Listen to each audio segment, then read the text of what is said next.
And I can imagine for a professional artist, it would be even more difficult to stay authentic or faithful to that unfolding process because if you found success with a particular series or a certain style, you would have like extra pressure to keep replicating that or stay in that particular mode.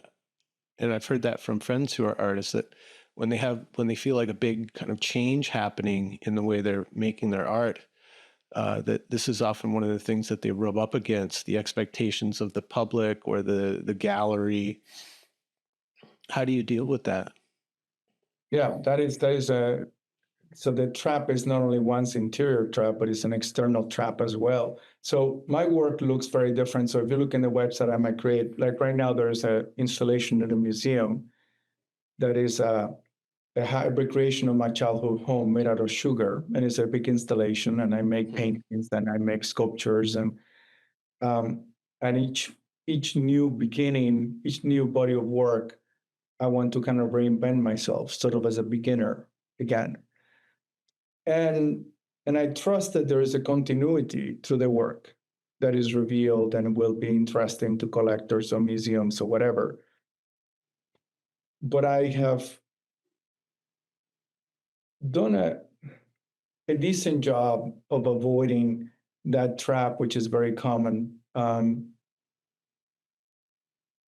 I think most people are aware of that trap. That dealers or collectors or everyone thinks what we like the work that you did, do more of it. Um, and there's a great safety on it. But that's an easy one to recognize. The external pressure that wants you to make those paintings that were very successful in the last exhibition. That's a familiar pressure. It's mythologized through a lot of stories and movies and whatever.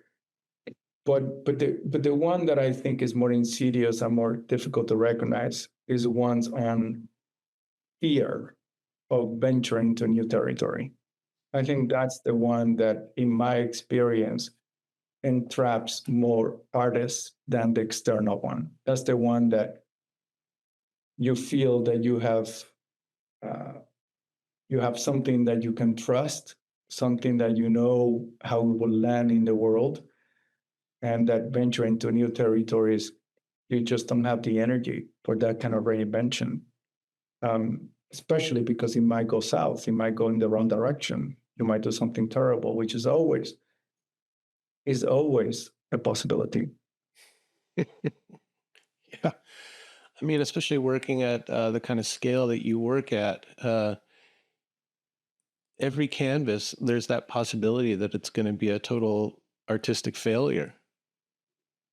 Absolutely, absolutely. But I think this from what you do and music. I think if you're not willing to risk that failure, then you're not really doing anything very interesting.